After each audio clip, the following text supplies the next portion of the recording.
Hello and welcome to ARPC's Guard and Reserve Non-Duty Status Casualty Training. My name is Master Sergeant Kayla Dempsey, and I'm joined by my team members, Master Sergeant Burbach and Tech Sergeant Broadstock.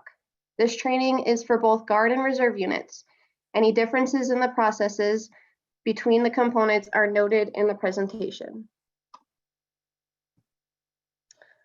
We will be reviewing the casualty procedures, policies, and process. Specifically, we'll dive into the dynamic form and benefits programs that service members and retirees are eligible for.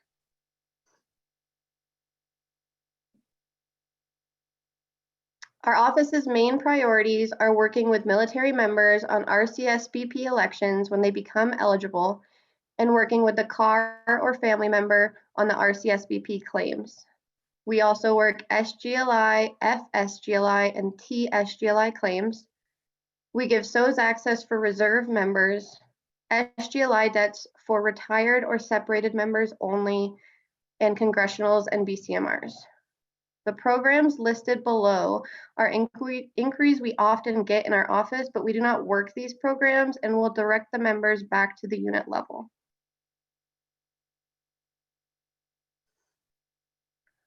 For all Guard units, policy and procedure is developed by NGBA1. They're responsible for relaying any changes or updates to policy for Guard units. We work closely with the NGBA1 office for policy and changes to the procedures. They also host the Mortuary Officer and Technician course, which is formerly known as CAMO. ARPC is responsible for all reserve policy and procedure, and we will relay any changes to reserve units.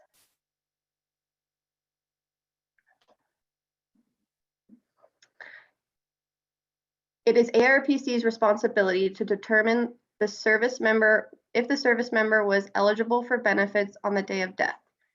We maintain all Air Force Form 1075s that the CARs are listed in each unit. Additionally, we provide annual CAR training. We give access to reserve unit CARs. For Guard units, if they request the access, that needs to go through NGBA1. Please note that if you have a casualty at your unit and you don't yet have access to SOES, you can ask our office to view the member's SOES for their certification if needed. Lastly, each casualty report that is submitted to ARPC for non-duty status casualties will be sent to our higher headquarters.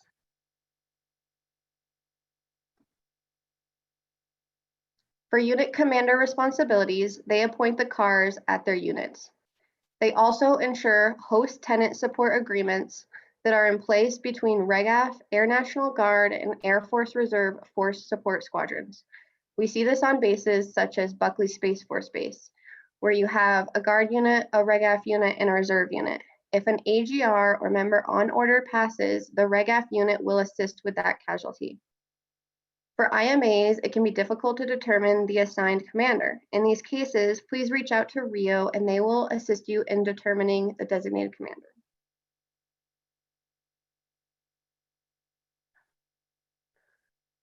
The CAR responsibilities consist of submitting casualty reports to ARPC, gathering information and meeting with the next of kin listed on the VRED and the SOES certificate to start the beneficiary forms and requirements. They also provide assistance to family members for retired reserve awaiting pay at age 60 casualties.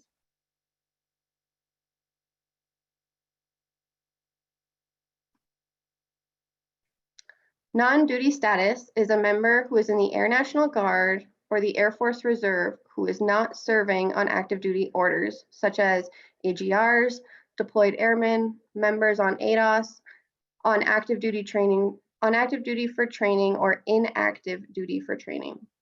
If a member dies in a status on orders, the casualty message will be submitted by the nearest REGAF unit using DSIPs. This is not an ARPC function.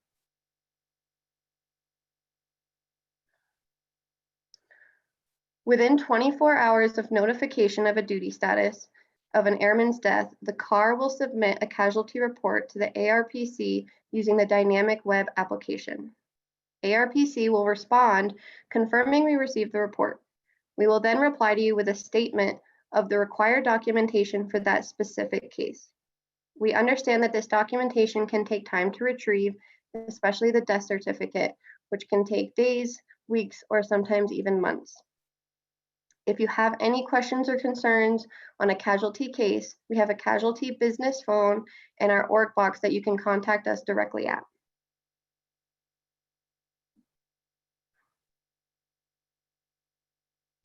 To create a dynamic web application, you will go to the MyPER site and select Benefits Entitlements on the left-hand side.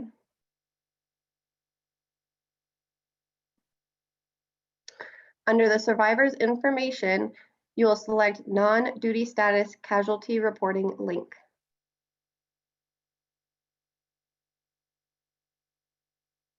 Next, under Military Duty Status, select the Headquarters ARPC Casualty Reporting link.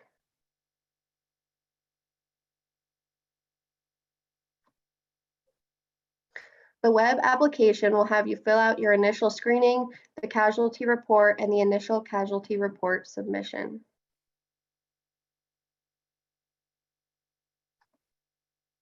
Now we will review CAR-SOES access. When having CAR access to SOES, you can search an individual by either their DoD ID number or their social security number along with their last name. In the middle of the screen, you'll see the coverage that the member elected. On the right-hand side, you can see the View Print Certificate of Coverage link. Our office will only accept the SOES certificate. Please do not send us a screenshot of this screen, as it's not an official election.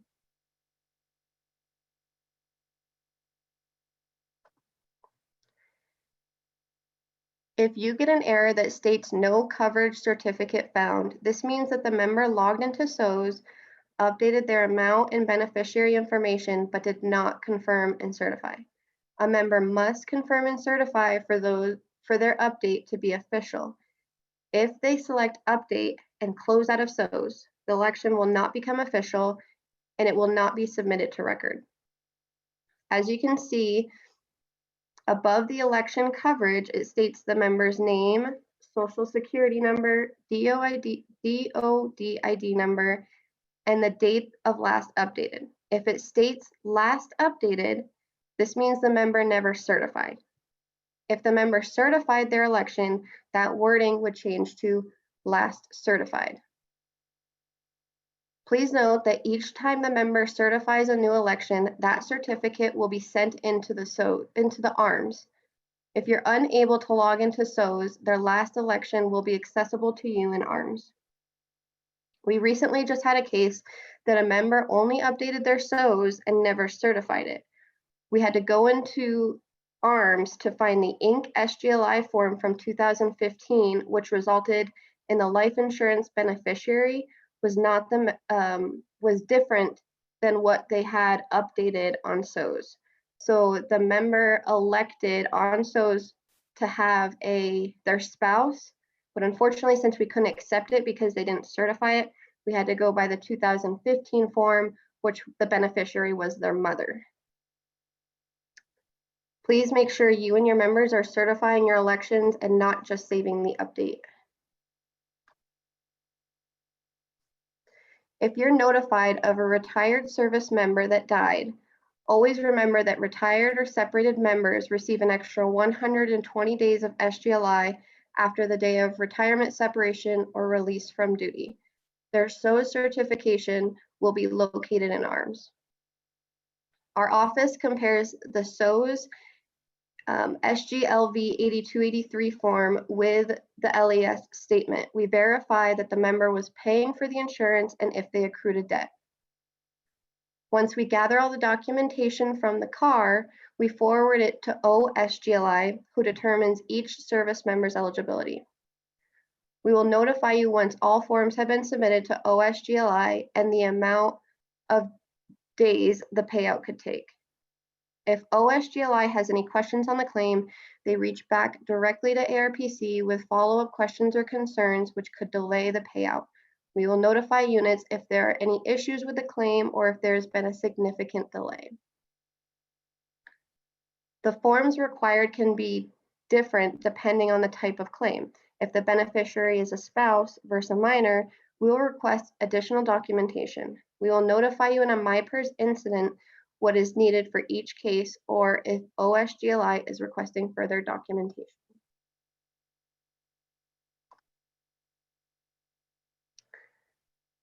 Many service members contact our office stating they cannot access their SOES due to either system issues or they do not have access. In these circumstances, they must contact DMDC. We have been asked by members to update their beneficiary or amount for them. ARPC and any other office or individual cannot certify an election for a member other than the member themselves. Do not send an ink-signed 8283 to ARPC for members requesting a change in election.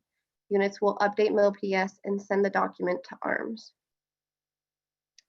Each beneficiary must complete the SGLV 8283.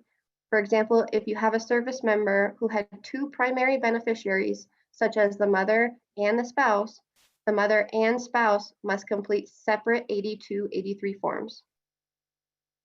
The death certificate must include the cause of death.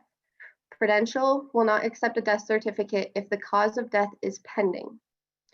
Also, if the service member dies of a homicide, our office will request a police report in order to eliminate the beneficiaries as a suspect.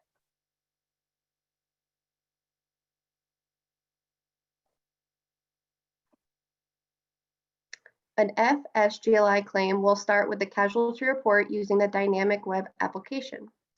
The required forms for FSGLI claims are the SGLV 8283A, the SGLV 8700, the SOES 8286A, and an LES for the month of death and the death certificate.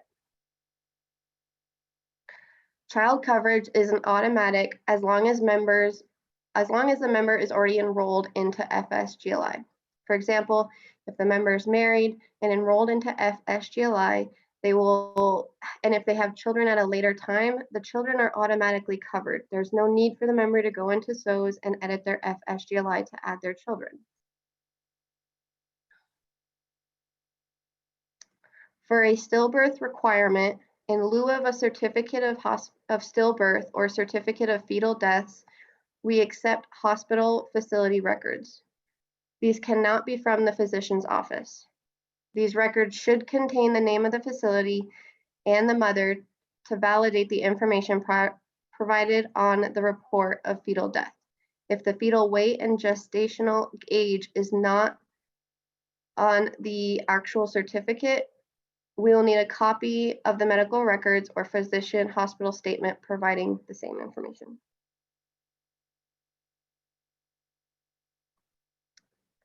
A common error for FSGLI process is units sending Prudential the claim forms. All forms must be submitted to ARPC so we can verify the benefits, and then we send the forms to Prudential. The SGLV 8700 is filled out by units, but block 23 on the form is signed by ARPC. Units cannot sign this form. For mil-to-mil couples that are married after 2013, they'll need to go into SOES and elect the FSGLI coverage. If married prior to 2013, they are automatically enrolled. And regarding the SGLI debt, we did have a case that a member did not show up for drill for almost a year due to an illness. That unit was able to work with their finance office to obtain an LES statement for the month of the death to verify the debt. So they did not get paid that month, but finance submitted a blank LES, but the bottom part that shows debt and how much SGLI you have recorded how much debt the member had accrued at that point. We won't dig too much into the Reserve Component Survivor Benefit Plan program, as we'll have a more in-depth training on this program in February 2022. This program is only for members who have completed 20 satisfactory years that is shown on their PCARs. ARPC will mail out an eligibility letter to the member's home of residence to inform them that they need to make an election on their RCSBP. ARPC has been working diligently to improve the notification of eligibility to members for this program. We are working to have the mailed out letter to the home of residence along with automated emails to the member when they are eligible, and if they haven't submitted an election within every 30 days. If a member does not make an election within 90 days of notification, they are automatically enrolled into option C, which is the benefits to start immediately only if they have dependents. If they do not have dependents, they will automatically be enrolled into option A.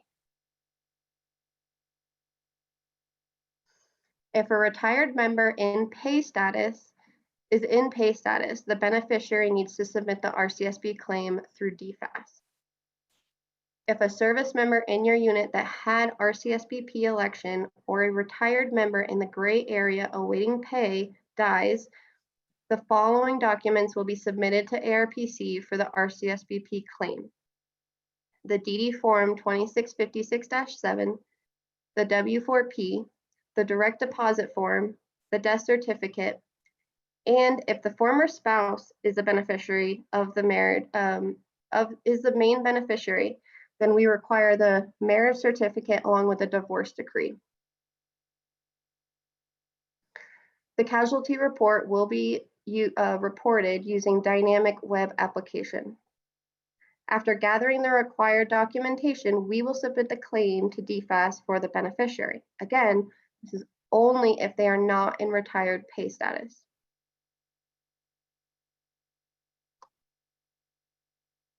These are the references for our program. And we can get to the questions portion. If you have any questions, but you don't want to ask them on here, you can always send us a MyPERS incident, or don't hesitate to send us an email to our org box, which is the casualty.arpc1@us.af.mil. All right, so thanks, Sergeant Dempsey. So far, I think we answered some of the easy questions in the chat. The last one we have is, how long does it take to obtain admin access for SOES from JB Charleston?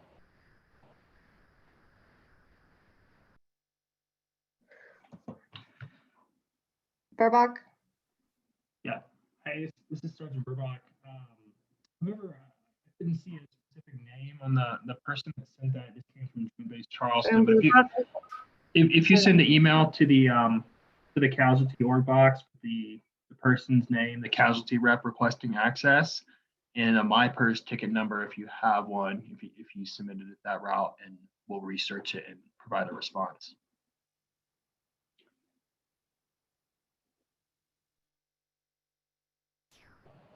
All right.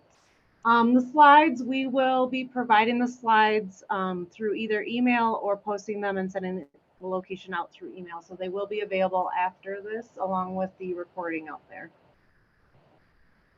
And then our next question is, what if the link 8286 in Prada is dated after the SOES election? Would the 8286 be the correct SGLI claim? That depends. I mean, if the service member has a certified SOES election, it's always going to go to that no matter what. I'm trying to think of a scenario where the service member would certify their SOES election with the coverage beneficiaries they want, and then they would turn around and complete an 8286 in a paper copy, and it would make it into their record at a later date. In a scenario like that, we would always, have to confer with the insurance company, with Prudential Insurance, if something like that did happen. I haven't run across anything like that in 3 years of doing this job, but SOES is the system of record. I always, if a service member has a CAT card, they need to go to SOES and certify their election instead of completing the paper. It's just going to eliminate a lot of problems, confusion, delays down the road. Also ensures that that service members, desires or wishes are executed, and the beneficiary, receives the insurance proceeds. All right, Sergeant Sheehan, did that answer your question?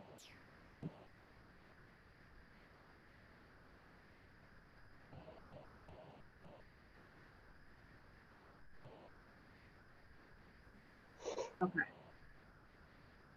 So the SOES is the system of record, basically. Next question I have is, someone had SOES access previously, but they've lost it. How do they get it back? They can submit the 1075 to us in either My Persistent or in email and just explain that the member just lost access and we will give them the access back. But we have to have the 1075 that states that they're still a CAR.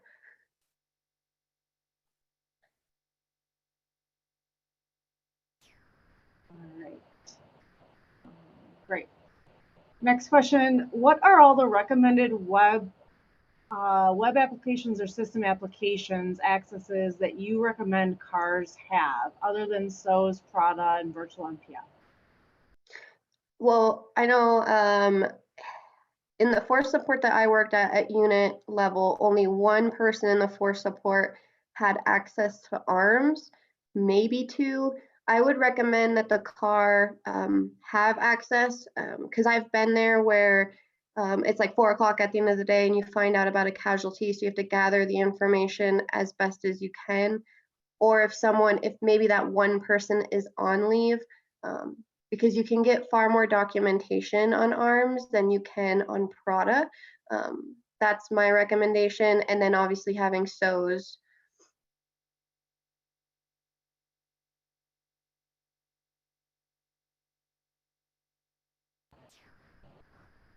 Right, next question. When a member retires or goes IRR and they cancel their SGLI within SOES, is that immediate or does the coverage remain in effect until the end of that particular month? This is Sergeant Burbach again. You should not cancel your coverage in SOES. If you do that prior to going into the IRR retiring, you're essentially saying that you don't want coverage, therefore you're not going to be eligible for that 120 days of coverage after separation to retirement. What should happen is if you've certified your SOES when the person has a separations action, it should cancel out their coverage and stop the billing cycle at DFAS versus going into SOES and trying to force that to happen.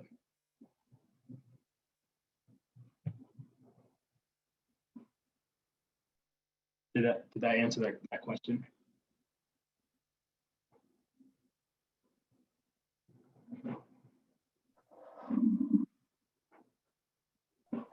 Hey, Sergeant Burbach, this is Chief Modak. Thanks for saying that.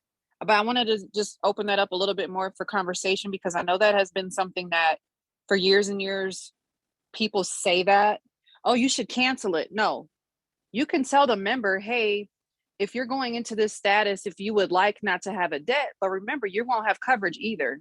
So I never advise a member to cancel life insurance unless that's truly just something that they want to do. That's not something that we should be telling members that they need to cancel their life insurance because they're going into this other status, unless it's, again, truly something that they want to do. I just want to beat that. I want to beat that drum. Please do not tell members to cancel their SGLI unless they want to cancel their SGLI and you're just advising them how to do so. Okay, I'm done beating that drum. Yeah, I see a follow up there about it says this contact DFAS. The answer is no. It should flow automatically and cancel that coverage and turn off the billing cycle to go into the IR. Sergeant Burbach, you're breaking up pretty bad, so we didn't hear what you said. Okay, is that better? So I get plenty of members that, yes. Yeah, there should no be, the service member should not have to contact DFAS to ask, for anything regarding their life insurance. If, the way SOES is designed, if they've certified their election in SOES with a CAC signature, when they move into the IRR or that change in duty status, their debt or their collection of premiums should cease automatically. What might be happening is that service member didn't certify their election in SOES. I've seen that happen before. And then for whatever reason, they still show as, needing coverage, and the Air Force is sending that number to DFAS, and DFAS is billing, and then it runs into like an out of service debt. But there shouldn't be any contact between the service member and DFAS or advising anyone to cancel their coverage in SOES.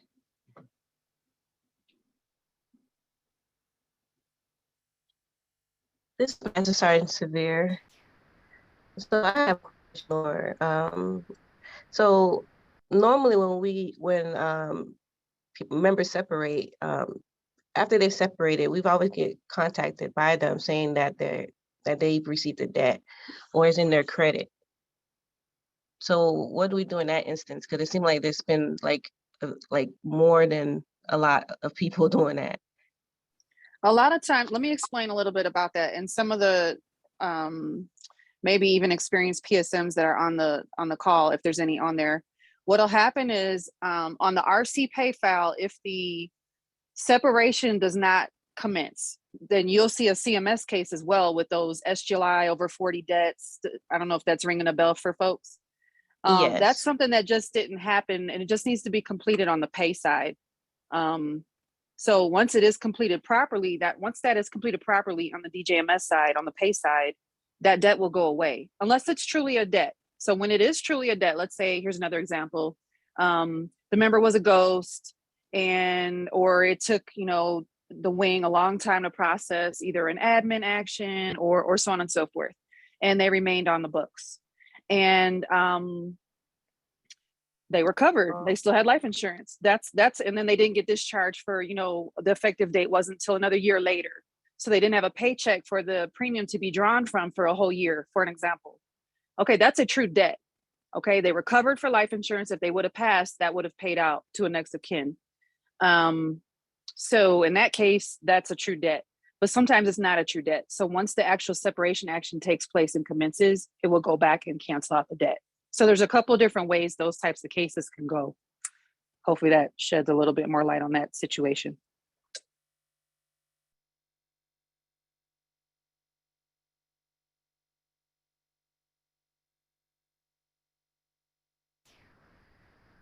Thanks, Chief. I think that covers the questions regarding SOES access after someone separates. I know there was several different questions in there, so if it doesn't, please let us know. And thank you to people that are answering others in the chat. We appreciate the crosstalk as well.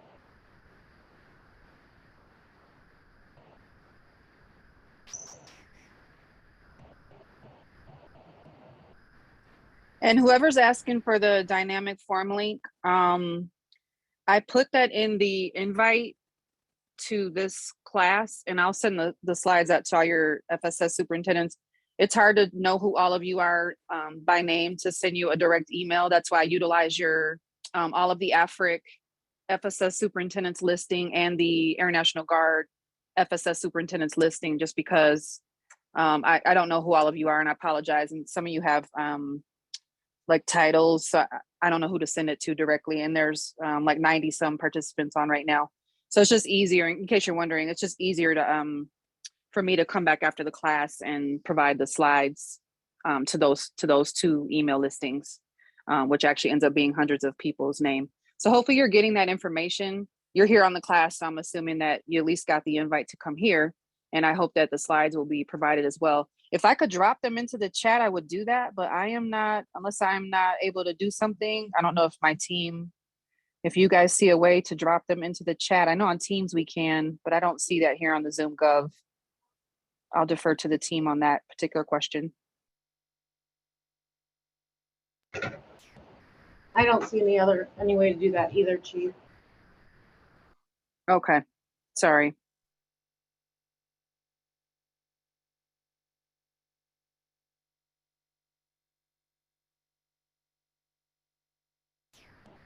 All right, do we have any other questions? Oh, thank you, Sergeant Davis, for sharing that in the chat. She put the links out there.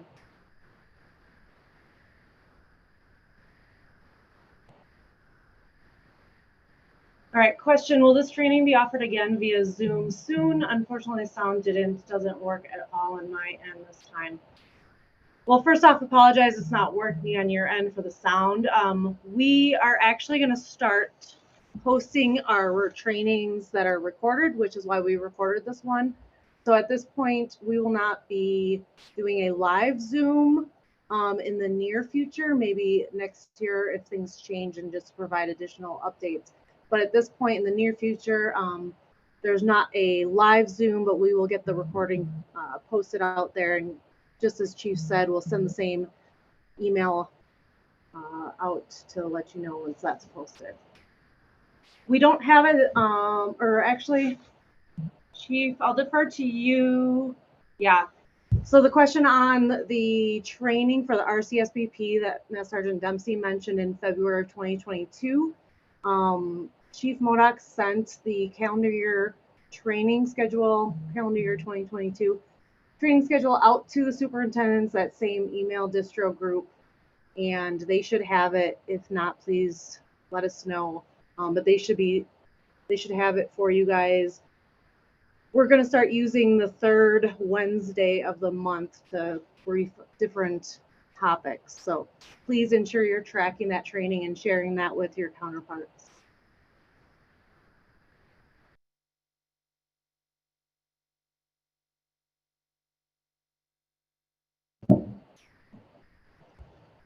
All right, do we have any other questions regarding our CAR training for today? Hey, I noticed something in the chat from a Twyla Glenn. I'm sorry if I didn't say your name correctly. Did you get your question answered on the debt, the SGLI debt? You can go ahead and come off your mic if you're still there.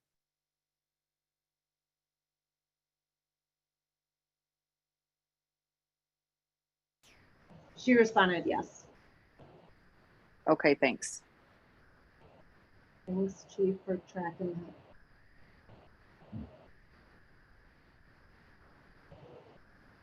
All right, give it another minute if you guys have any other questions for us. Otherwise, as we stated, we'll make sure the slides are provided and the dynamic web link, all the information that you guys have asked for. We'll follow up on the ARMS access as far as what we know and can share with the superintendents.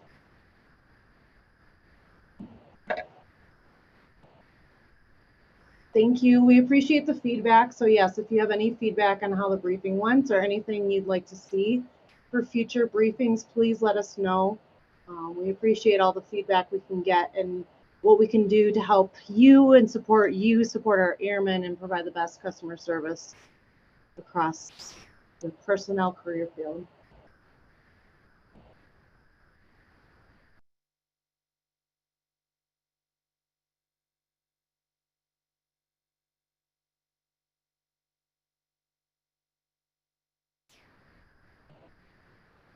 All right, so there's no other questions, Chief. Do you have any final comments and we'll wrap it up? No, ma'am, I echo your comments. Thank you, everyone.